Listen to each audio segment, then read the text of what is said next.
To begin with, we have to go and look at the individual, because the individual has a peculiar divinely given right to live well. He may not always live in an environment that is doing the best, but this does not exonerate him. And in many affairs of living, we are always in a condition to advance the basic integrities of life. There's hardly a day go by when someone does not come to me with a sad story of how they have been cheated, defrauded, abused, misused, scandalized by those closest to them. We find constant problems in the home between parents and children, in which we see the gradual decline of our ethical control of ourselves. We know that our own lives could be made better, and that a person living well in an environment that is tragically difficult has a peculiar reward for his own endeavor. Because after all, he is here for a time. He must leave what he has behind him, but he must take what he is with him. The great trouble today is that he is not sure what he can take with him. He does not feel very comfortable about his own conduct. He would hate to be interviewed on the gates of the other life and have a full story of his own conduct brought to his attention.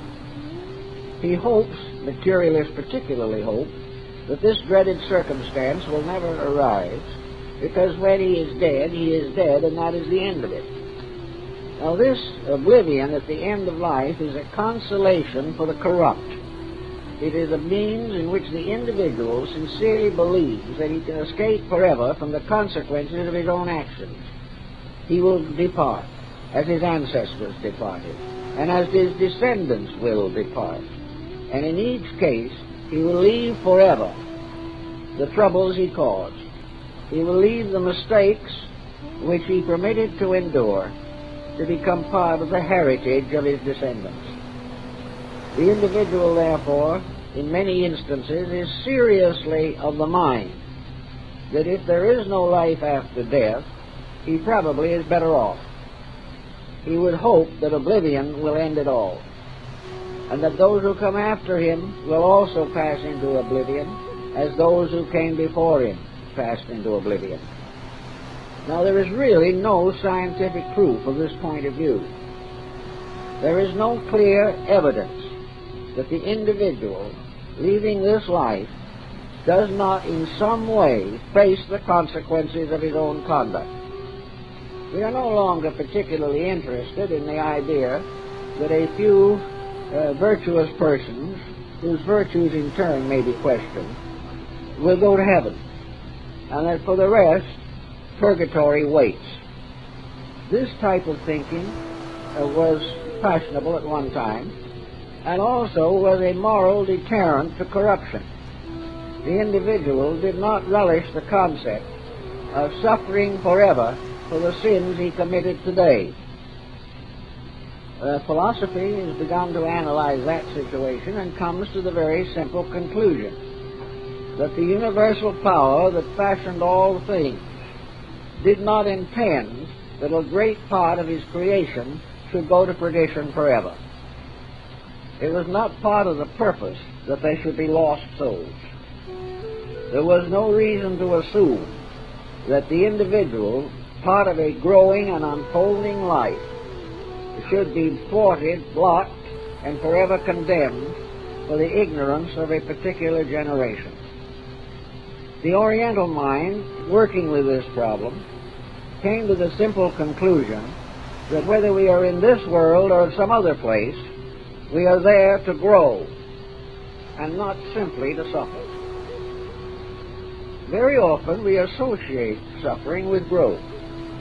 We take it for granted that the individual, if he's going to try to live well, must live miserably.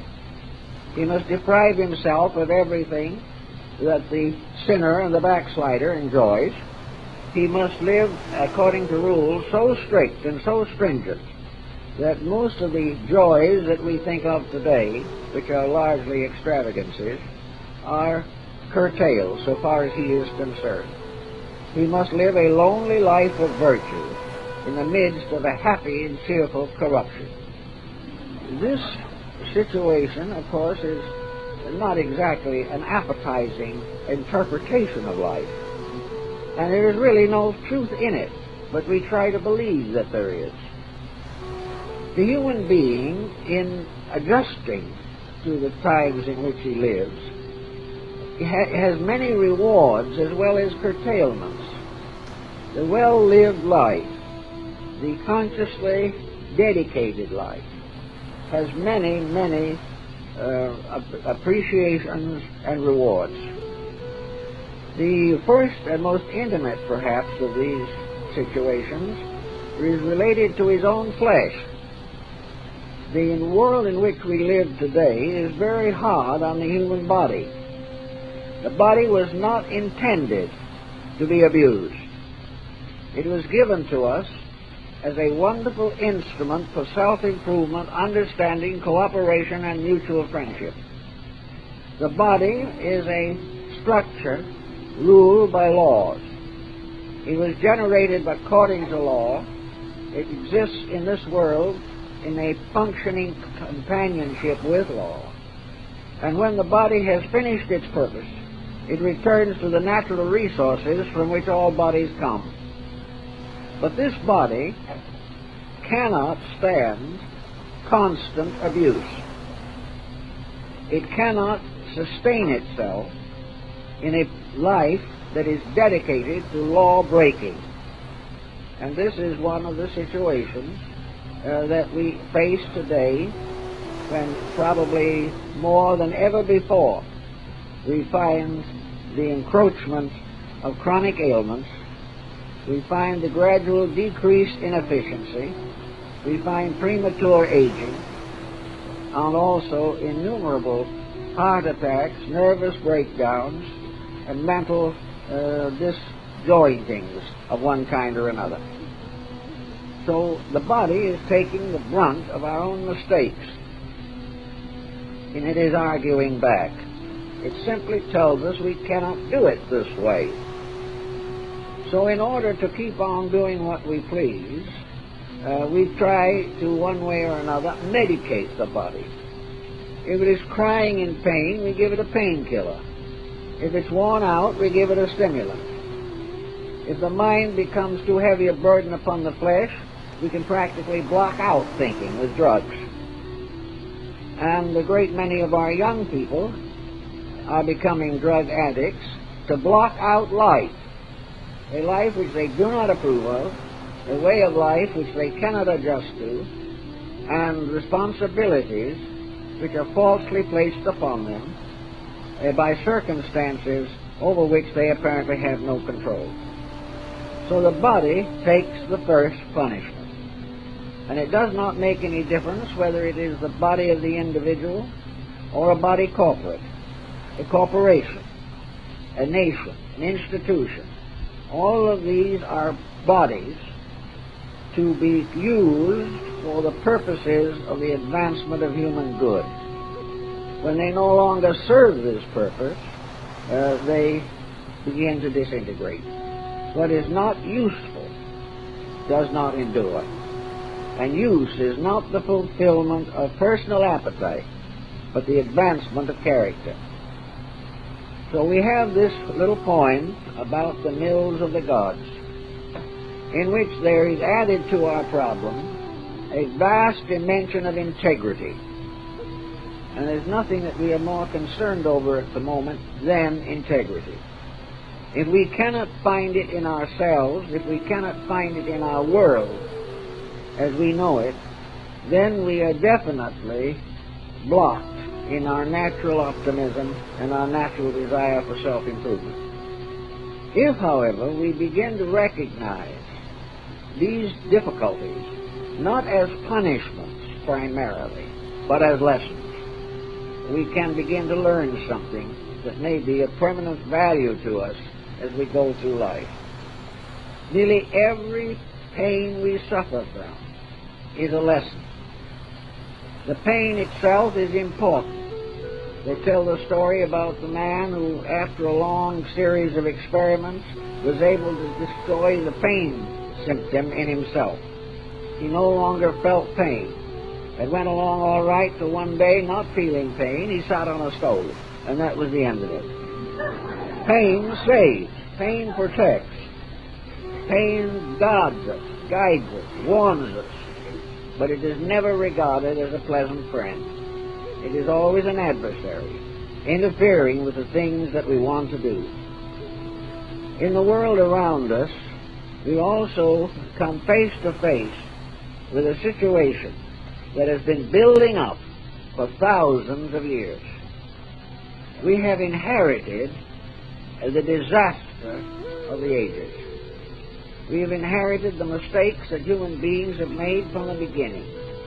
We have inherited the wars of Alexander and of Caesar. We have inherited the invasions of the Mongol conquerors.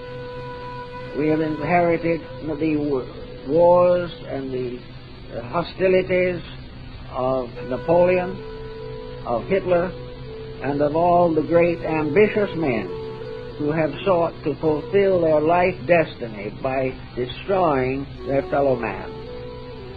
These inheritances have given us what the Oriental would call a heavy world karma. They have shown that the average individual will not, under normal conditions, change his ways. Man has developed a faculty that no other creature that we know possesses, and that is what Aquinas called a limited determinism. The individual can make certain choices of his own. He lives in a world of law, but he can interpret these laws according to his own needs. He lives in a universe of truth, but he can understand the degrees of this truth according to his own intents. He has a right to say yes and no. He has a right to be for something or against it. He has a right to investigate, to study, to decide out of his own experience that which is good. The individual today, however, uses this power of choice to choose to do what he pleases. He uses it as a means of deciding against the very rules which he should obey. He attempts to escape the consequences of action, but does not correct the causes of these consequences. Every generation is therefore faced with this tremendous burden of unfinished business. This burden, however, is a challenge.